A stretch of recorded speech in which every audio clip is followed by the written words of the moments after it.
What's up, guys? Welcome to another episode of the Davidson Boswell Show, coming to you live from the center of the storm. I don't know if you can hear the thunder rolling behind me. There's about to be flash flooding again in New York City. This is the second time in 2 weeks that it's happened. Unprecedented. Can't really be used as a descriptor anymore if it happens all the time, right? And it's been over 100 degrees and humid a lot this month. And there's just like great Leviathan just marching towards New York City, holding a hammer made out of thunder and lightning, ready to rain it down on the infrastructure. That's just what it feels like. This climate change feels like something out of a Marvel Cinematic Universe movie, a big colossus coming towards us. And we just have to march on because never forget, as the subway tunnels flood and turn into underground rivers, when people are just trying to come home from the jobs they work so they don't starve, as people are going home in the cars from jobs that they got to keep the lights on for their kids, and they notice that the wheels aren't touching the ground anymore and they're starting to float away. Assuming they survive that, they better fucking pay their rent tomorrow because rent is due tomorrow, okay? Your landlord doesn't want to hear about, oh, I drowned to death. Set up auto pay if that's going to be the case. Dying from preventable natural disasters is not a good excuse not to make your landlord richer. Okay? My old landlord's name was Richard. I made Richard richer all the time. It didn't matter. Was I hit by a bus, struck by lightning? Pay up. And for some reason, that's not like the mafia. I don't know why. When you can own things like land and not even live there and charge people for it, that is a noble thing that we reward with more money than you can possibly spend. Delaying people's insurance claims, denying them housing, this is not violence in our society, okay? Violence is when you jump over the subway turnstile.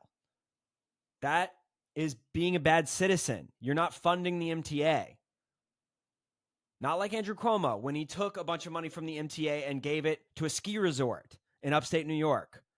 That's good business sense. That's not fucking with people's lives.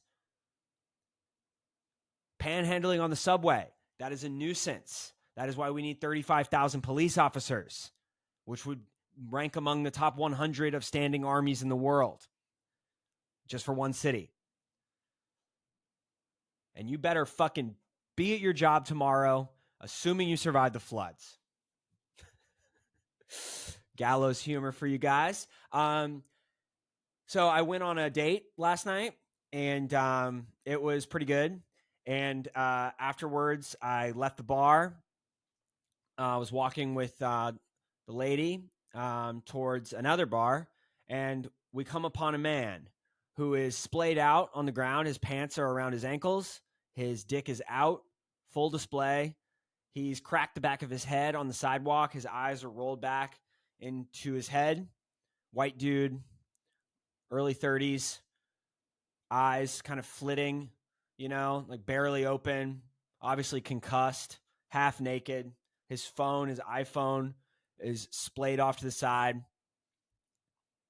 kind of coming to, kind of not. New Yorkers are just walking around him, right? That's how desensitized this city makes you. You're like, well, I'm not going to be late to my Pilates class or my boxing class or my I got to go watch the new South Park, whatever the fuck they're going to. They're walking around him. So we get there, and this other dude, Asian fella, stops and is like, should I call the police? And I was like, yes. And he does. And they take forever to respond. And then we see a cop car coming. And I'm like, okay, great. So I start waving my hand up there. The cop looks out the window, waves at me, and then accelerates beyond. So we were waiting there for 10 more minutes. What the fuck are the cops for besides fare evasion and intimidation of teenagers here in New York? Besides beating protesters and macing them? This guy, we're worried he's like going to throw up on himself or choke on his own vomit or like die. It's arguably a crime laying there with your dick out. I don't think he meant to do it. I don't know how you pull your pants down and then fall backwards, but that's not even the scandal here. The scandal here is that the guy did what he thought he was going to do, supposed to do, call the police. They don't come, they just wave their hand and then gun it. And then we wait 10 more minutes and an ambulance comes. They overshoot it, right? They go too far beyond, so they have to circle the block again. If this guy was in any worse shape, he'd be fucking dead due to the incompetence. Like, I know like CPR, but I know nothing about traumatic head injuries.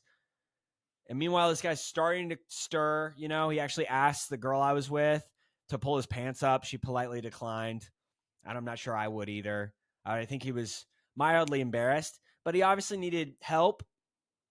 On all the cop cars in New York, it says to protect and serve. It should say to harass and annoy. That is, dude, the fact that he thought I was waving to him, and I know he saw that naked guy and he was like, I don't want to deal with this. And these guys, cops make like anywhere between $80,000 to $130,000 a year. They get as much overtime as they want, where they get paid time and a half. They can earn pretty much fortunes, and then they get pensions after they turn, after they've been on the force for 20 years. And Trump, this administration, is going to expand this force even more. Now we're going to have a standing army within our borders as ICE agents, and they're only here to terrorize people. When people are actually hurt and on the ground, that is not what they're for, right? So you have these events happening in New York that always reinforce who the power structure is there to protect and who they are there to quell. And this poor guy obviously had a bad day, probably on some drugs. I'm going to guess he pulled his pants down around his ankles and fell backwards. I think he was okay. We stayed for a while the EMTs were like shining lights in his eyes. I think he's alive and well. That's the benefit of youth, right? You can really treat your body badly, crack your head open, have the cops ignore you, and then an EMS worker can come and help you out. But it was just, once again, very illuminating to watch that cop willfully be like, oh, somebody else's problem. It's like, whose problem is it if it's not yours? And all these delivery drivers came up and they were like, man, New York's going to shit. You got to call 311. 311 is like the city service number here. 911 is like the emergency. I thought it raised to the level of emergency. And when I first came upon the naked dude, I was like, are you okay? He couldn't respond verbally. So shout out to that guy. Fuck the police. Speaking of that, there was this, very highly publicized mass shooting that happened earlier this week in New York. Terrorist attack, I think we can call it. And I made a video about this on Instagram. But once again, it illuminates what type of violence society tolerates. Because this guy, I think he had CTE. He was a football player. I think some people are unfairly saying this dude was a hero.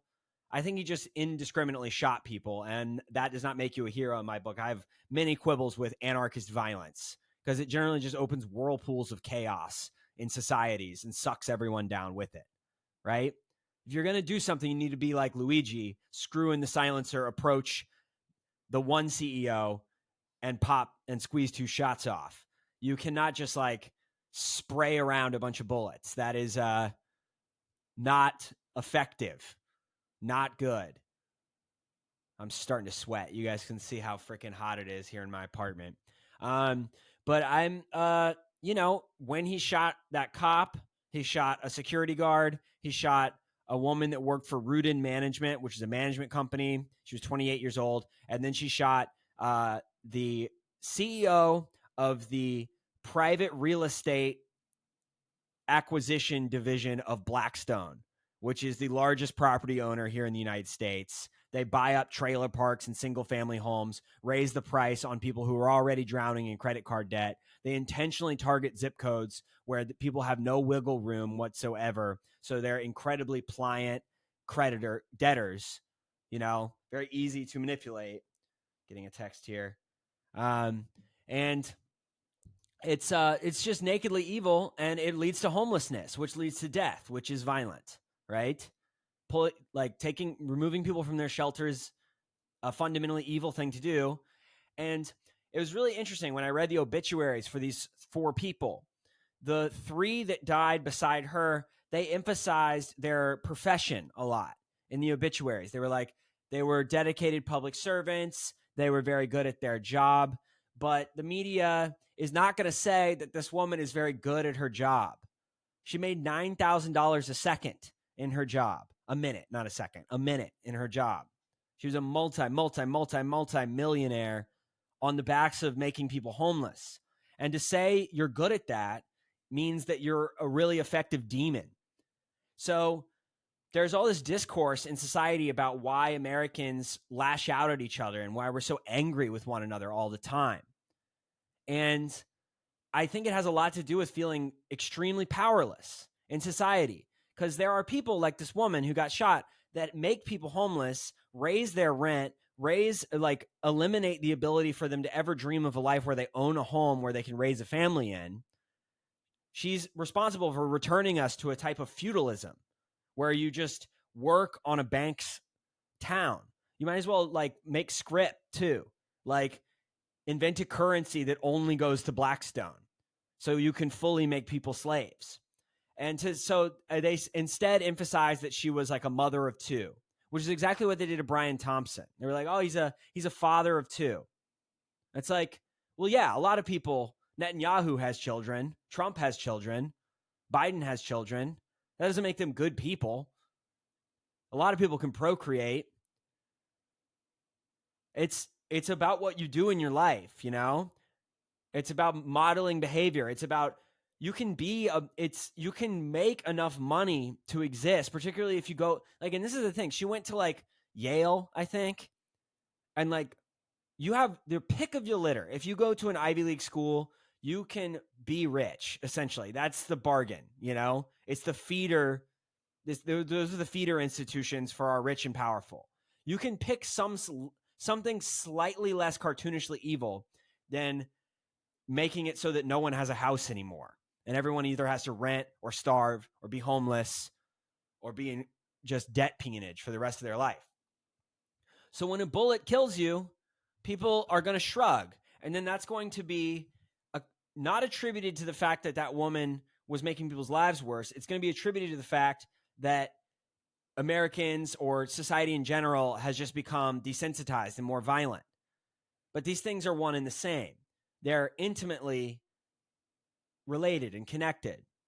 And it isn't like Brian Thompson because it wasn't targeted, right? It was indiscriminate. And Sean McCarthy, brilliant comedian that I know, he wrote this tweet. He was like, New York is so evil that you can accidentally shoot the CEO of a company that makes people homeless. You can point your gun anywhere and kill a psychopath in New York, which I think is terrifying. It's the banality of evil. And I think these out of touch institutions, the New York Times, the Washington Post, are going to increasingly become disconnected because they went to school with these motherfuckers, that they're the colleagues of these guys that are making our lives so hard.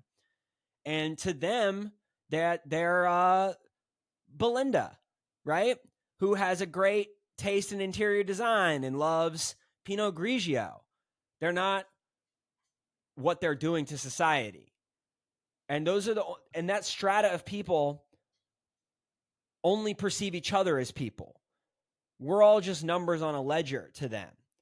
But the thing is, we have just as much agency when it comes to things like violence that they do.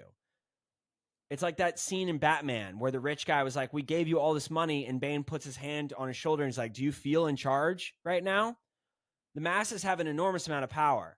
And I'm obviously not advocating for violence or anything like that. I'm just saying that if you essentially, in every action and every thought and every deed and every word, say your life is meaningless and we can do to you whatever you want, eventually you're going to push people to a point where these occurrences are going to be more common. And in the same way that flash flooding is going to happen, I think these not so random acts of violence are going to become more prevalent in American society. And it's hard to be excited about that prospect because violence is not something that can be easily controlled. You know, it tends to have a cascading effect. Anyway, but yeah, those are just some of my thoughts I wanted to tell you guys about. Please subscribe to my Patreon if you haven't already. I release episodes all the time. I have a really great episode with Athir Yaqub, who is a Palestinian-American comic. We talk about her growing up in the West Bank and moving to Alabama.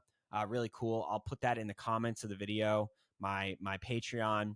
But yeah, guys, hold on tight, man. Things are going to continue to kind of get crazy, and the media, the pundit class, are not going to be able to contextualize it because the righteous indignation is going to boil over. And the fact that people are going to have to endure all this injustice, all this hardship, and still make the rich richer is coming to a head. How could it not be? All right, guys, that's the show. Talk soon. Bye.